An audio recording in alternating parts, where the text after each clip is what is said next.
சேலம் மாவட்டம் சங்ககிரியை அடுத்த மகுடஞ்சாவடி அருகே கோவில் திருவிழாவில் மாணவியிடம் சிலுமிஷம் செய்த வடமாநில பஞ்சு மிட்டாய் வியாபாரி போக்சோ சட்டத்தின் கீழ் கைது செய்யப்பட்டார்.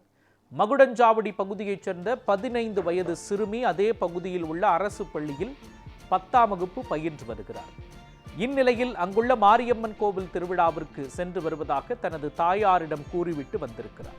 கோயில் திருவிழாவில் இருந்த உத்தரப்பிரதேச மாநிலம் கமல்பூர் பகுதியைச் சேர்ந்த விஷ்ணுகுமார் என்பவர் அந்த மாணவிக்கு ஆசை வார்த்தை கூறி அருகில் இருந்த புதருக்குள் கூட்டிச் சென்று பாலியல் தொல்லை கொடுத்ததாக கூறப்படுகிறது.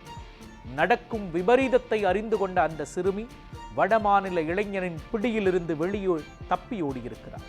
பின்னர் அங்கு நடந்த சம்பவத்தை தனது தாயாரிடம் கூறி கதறி அழுதிருக்கிறார்.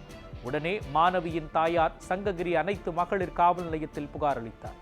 இதனையடுத்து சங்ககிரி அனைத்து மகளிர் காவல் நிலைய காவல் ஆய்வாளர் தனலட்சுமி, உதவி ஆய்வாளர் மல்லிகா ஆகியோர் சம்பவ இடத்திற்கு விரைந்தனர். உத்தரப்பிரதேச மாநிலத்தைச் சேர்ந்த வாலிபர் விஷ்ணுகுமார் மீது போக்சோ சட்டத்தின் கீழ் வழக்கு பதிவு செய்யப்பட்டது. பின்னர் விஷ்ணுகுமார் நீதிமன்றத்தில் ஆஜர்படுத்தப்பட்டு சிறையில் அடைக்கப்பட்டார்.